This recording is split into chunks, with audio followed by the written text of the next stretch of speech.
ভারতে শুরু হয়েছে মহাকুম্ভ মেলা। লাখ লাখ তীর্থযাত্রী জড়ো হয়েছেন প্রয়াগরাজ শহরে। পবিত্র নদী গঙ্গায় গোসল করে পাপ মোচন করবেন তারা। এবার প্রায় ৪৫ কোটি তীর্থযাত্রী এই মহাসমাবেশে অংশ নেবেন আশা আয়োজকদের।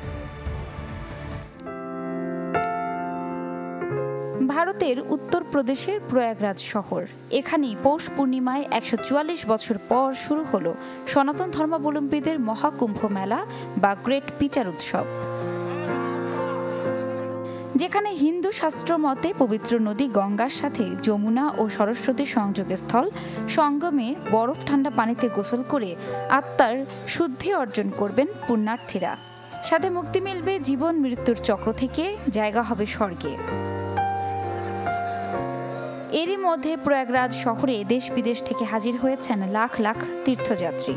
প্রতি ১২ বছরে অনুষ্ঠিত হয় পূর্ণকুম্ভ উৎসব। প্রচলিত বিশ্বাস অনুসারে গ্রহ নক্ষত্রের এক বিরল মেলবন্ধনে ১৪৪ বছরে আসে মহাকুম্ভ, যা অনুষ্ঠিত হচ্ছে এবার।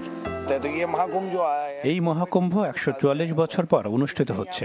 এ কারণেই এত ভিড় এবং সারা বিশ্ব থেকে মানুষ এখানে আসছে।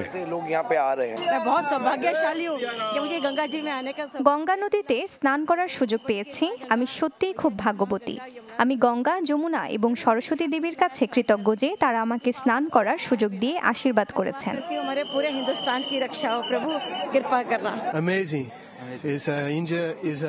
দারুণ অনুভব করছি। পানিটা খুব ঠান্ডা, কিন্তু ভেতরে শান্তি অনুভব করছি। মঙ্গলবার সকালে ছাই ও ধুলো মাখা নাগা সাধু সন্ন্যাসীরাও স্নান করতে আসবেন সঙ্গমে। হিন্দু ধর্মের বিশ্বাস মতে সেই সাধুরা যে পানিতে নামবেন, সেখানে অন্যরা গোসল করলে মোচন হবে সব ধরনের পাপ। এরই মধ্যে তীর্থযাত্রী ও পর্যটকদের জন্য ৪,০০০ হেক্টর এলাকায় তাঁবু বসানো হয়েছে। কেন্দ্র ও রাজ্য সরকার এ উপলক্ষে খরচ করছে প্রায় ১৬,০০০ কোটি রুপি। ৬ সপ্তাহের এই আয়োজন শেষ হবে ২৬ ফেব্রুয়ারি। ইফতিতা জামান, চ্যানেল 24।